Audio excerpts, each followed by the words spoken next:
And welcome back to New York Sports WickerMedia. I'm Watts2K99.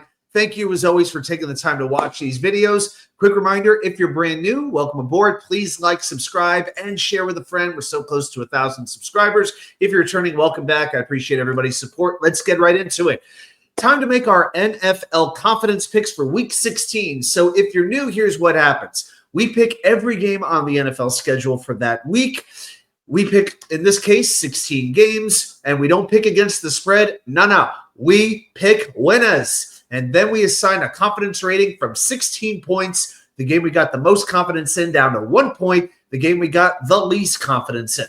So we're going to make all our picks, but before we do that, we got to track how we are doing. And last week, the record was great. We went 14-2, 128 points total. Only teams that messed me up were Dallas and Buffalo. I had a lot of confidence in Detroit, but Josh Allen was just a little bit too much to overcome. So I'm good with that record for sure. For the season, we are 146 up and 78 down. 1,314 points. What does that mean? It means we are up 2.8% from last week. This late in the season, that is a nice jump.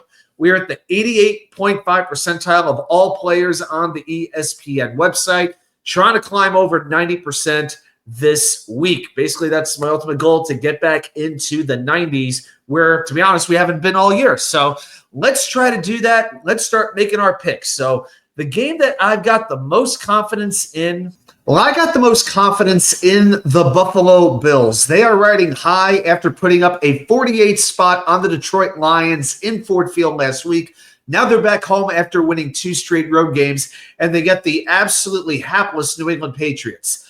Unless the Bills get some overconfidence going, this is a blowout. Even if they do get the overconfidence going, it's still a double-digit victory. Give me the Bills, best bet, 16 points. My number 15 game, the New Orleans Saints at the Green Bay Packers. This will be the Monday Night Football game. I'm taking Green Bay at home. Spencer Rattler starting at quarterback for the Saints, with no Chris Olave at wide receiver, with Alvin Kamara most likely out for the year now with a groin injury, playing in Green Bay in that cold on a national stage. Packers blow this game open early and quickly, and the Saints ain't catching up. Give me the Packers with 15 points.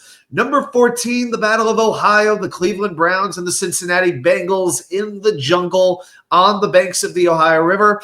I know the Cincinnati defense is bad, but the Browns just lost Nick Chubb again, this time to a broken foot. And at quarterback, you've got Joe Burrow.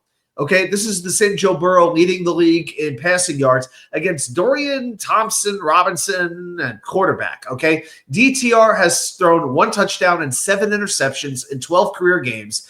And the funny thing, the Browns benched Jameis Winston, whose biggest issue is turnovers. Instead, they replace him with a quarterback who has a higher turnover rate.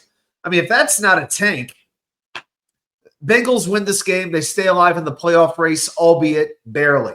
On to number 13, the New York Giants against the Atlanta Falcons. This game in Atlanta. Well, between weeks 10 and 15, Kirk Cousins threw for 1 touchdown and 9 interceptions. So, Michael Penix Jr., welcome to the big show, kid. And you couldn't have picked a finer team to be doing it against. Since week 7, Big Blue has allowed the highest passer rating in the league, a 110.3 quarterback rating. Falcons fly high. Let's go to number 12, the Minnesota Vikings at the Seattle Seahawks. I'm taking Minnesota. You know, Seattle has had some serious trouble stopping the run. And if you watch them play Sunday in Week 15, you saw a little bit of how bad things are getting. All the Packers had to do was hand the ball off to Josh Jacobs on their first 2 drives. Touchdown, touchdown. Immediately, Seattle's behind the 8 ball. I'm just glad personally that I've got Aaron Jones on all 3 of my fantasy teams as the playoffs are starting this week. Geno Smith might miss this game with his ankle injury. If his mobility is limited against that Minnesota defense, that spells trouble. Plus, both of Seattle's running backs are injured. Kenneth Walker not likely to play, and Zach Charbonnet beat up. I'm taking Minnesota on the road. Number 11, the Detroit Lions at the Chicago Bears. This just in, the Lions have added 3 more players to injured reserve. Scott Mitchell, Barry Sanders, and Herman Moore.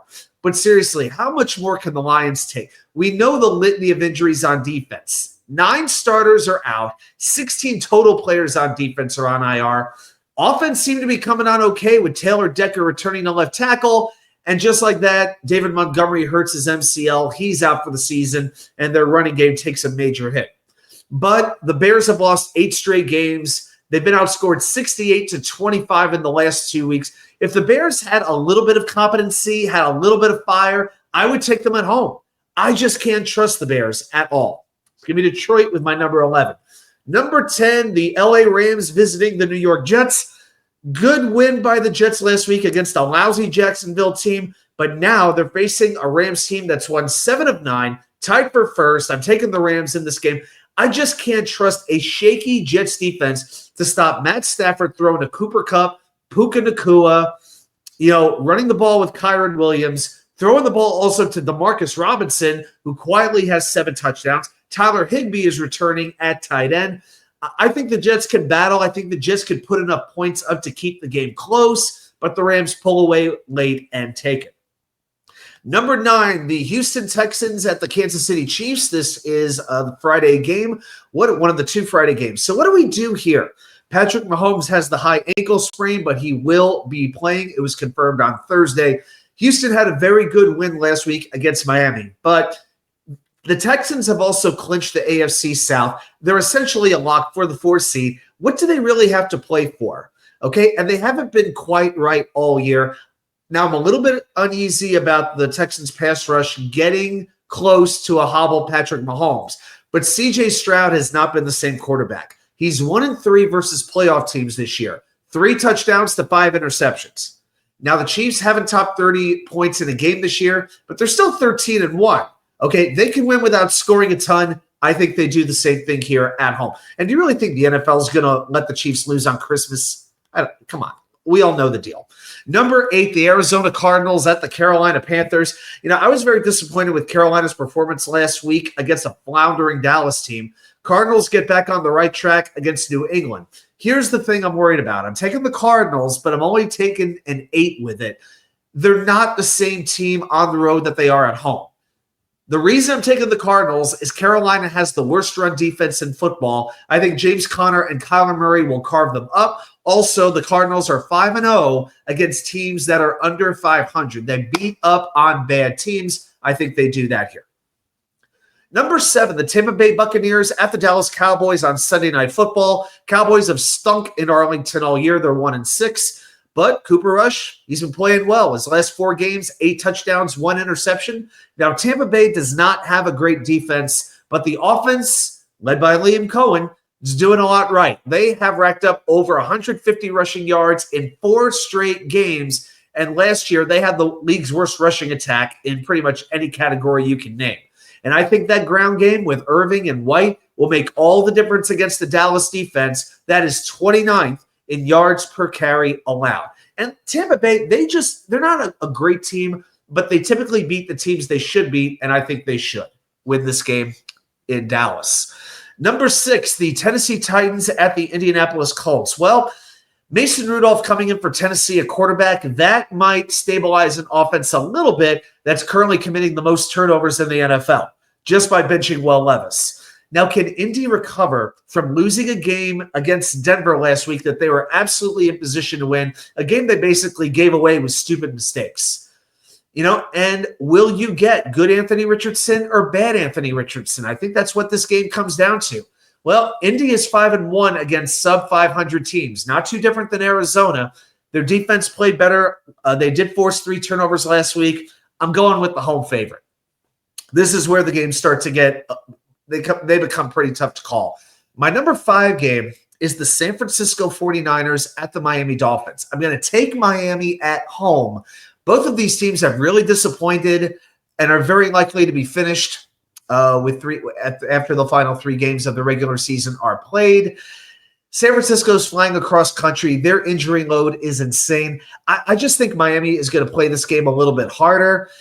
They typically are a better team at home. I'm taking Miami just for those reasons. Number 4, the Philadelphia Eagles at the Washington Commandskins. Big game in the NFC East. Philly has won 10 in a row. Washington has won 2 straight after a 3-game skid.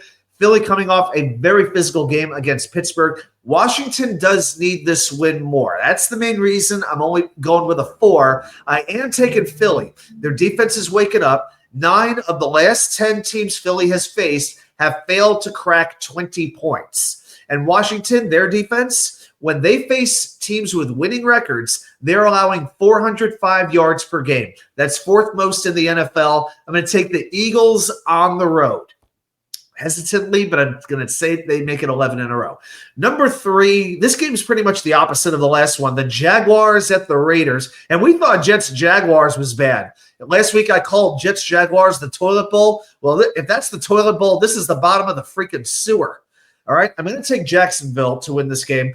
They can run the ball pretty well. The Raiders have lost Max Crosby. They've lost Christian Wilkins. That compromises their defense severely. And then with the Raiders offense, Aiden O'Connell is coming back in at quarterback. Well, he's 0-4 this year. I think Jacksonville's just a little bit more competitive. I say they take it. Number 2, the Thursday night game, the Denver Broncos at the LA Chargers of San Diego, California. These two teams, you know what one thing these teams have in common? They punt a lot. Oh, yeah, they're both in the top 3 in most punts in the league.